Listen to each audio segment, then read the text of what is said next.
Ever since I've been able to type, I've always used the full-size keyboard. And not just because it's what I'm used to, but the numpad area that a lot of people have been very eager to chop off is an integral part of my work. I use it for input and I use it for controls, all in Adobe Premiere Pro and After Effects. But after I've had my hands on the Womier K66, I just had to swap out my Corsair Strafe RGB. I wanted to know how to live with less keys. So after using it for God knows how long, this is my full review of the Womier K66 mechanical keyboard. First off, build quality of the case is solid. Measuring in at 320mm wide, 110mm tall, and 30mm thick, the K66 is housed in just 3 layers of CNC'd polymeric methylacrylate sheets, but it feels incredibly sturdy in the hand. Keycaps are printed. I would have loved to see double shaft keycaps on here, but that would jack up the price quite a bit. And that's something that the keyboard makes you feel a whole lot. You feel like you're getting a good deal for the price, but not too much. You're still missing a few creature comforts like adjustable height, proper stabilizers, and there's a whole lot of key wobble. I mean, look at this. It's kinda alarming. It's not bad enough for me to experience problems while using it, but it's also enough for me to notice every time I type on it. I have to give props to Womier for the very clean design though. It is a minimalist stream. Basic white, frosted glass, and the strongest RGB lights I have ever seen on a product. And USB-C. I love that USB-C port. It's high time that we see USB-C become standard in all of our devices, as they are generally more physically robust and can carry cleaner and higher bandwidth signals along longer cables, among other things. So yeah, USB-C on here is really good. Alright, time to get into the features. Look, this is a 66% keyboard, so there's not much to press. Most functions are double-layer functions that can be accessed by the function key, and that's all for the functions and modifiers and FBro. There is no way to emulate numpad entry though, so if you have something like a function in Premiere Pro that's controlled by numpad entry, there's no set of function modifiers for it to switch to a numpad entry. And that's kind of a bummer. But then again, you would have to pay extra for that. I am pretty bummed that there's no print screen function. Like, that's got to be a necessity, right? For the RGB lights though, this is where it gets interesting. First of all, the RGB lights are insanely bright.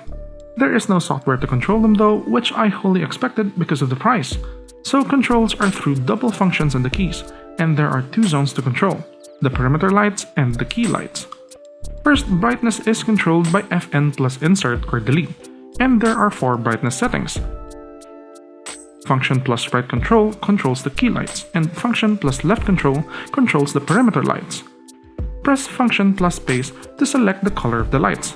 It will change the color of the last lights modified, whether it's the perimeter or the key lights. Let's do a rundown of all the light modes on the Womier K66.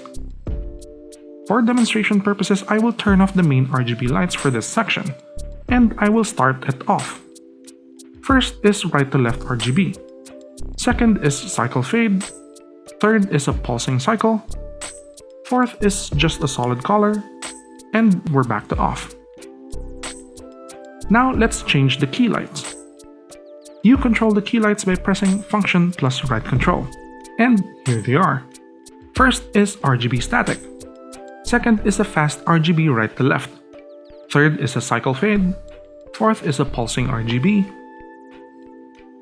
Fifth is RGB right to left but slow. 6 is a pastel swirl. 7 is a pastel reactive wave, so when you press a button, it reacts. 8 is a pastel reactive single key. 9 is a pastel reactive row streak.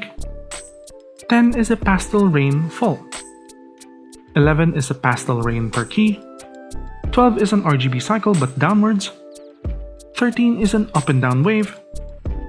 14 is a left to right row streak. 15 is, I don't know what this is, some kind of pattern, I guess. 16 is a pastel back and forth that somehow gets faster the more you type. 17 is a full color theme that changes color the more you type kind of thing. 18 is an RGB rainbow wave from the center of the keyboard that goes faster the more you type. And we're back to off.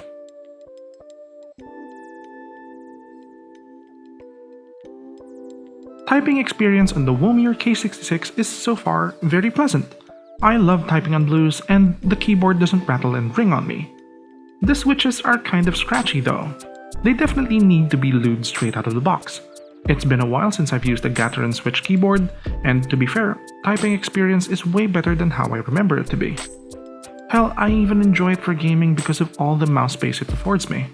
I don't use that many macros in games, so it's alright that 40% of the keyboard is missing. For sound signature, it's one of the more quieter blue switches out there. Well, for my model at least. It's just a very high-pitched sound, like this.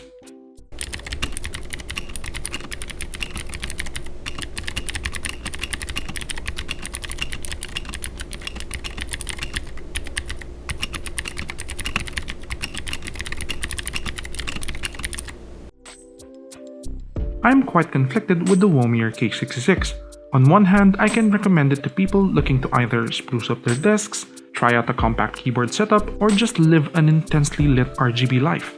So if you game with not a lot of keyboard shortcuts or work with just a lot of typing and not a lot of macros and custom function keys, I can recommend this. It's actually a good keyboard for that use and that price. But if you're like me who has layers upon layers of dedicated functions for different workflows like in Premiere Pro and After Effects, or in games like GTA 5 and Fallout 4, this is a hard sell. Going 60% was a very hard transition for me because I lost out on a lot of functionality. So yeah, make sure that you're ready to live that 60% life if you're going to go for the Womier K66. It's going to be a bright ride, but you might find it a bit lacking in the experience department. So that's my review of the Womier K66 RGB mechanical keyboard. Do you have any more questions about it? Leave them in the comments and I'll do my best to answer them there. Please leave a like and subscribe to the channel for more straight-to-the-point videos like this. My previous video was my unboxing of the Duracell LED puck lights. Have you seen it yet? Go watch it, it's pretty good. That's it, I'll see you guys next time. Bye!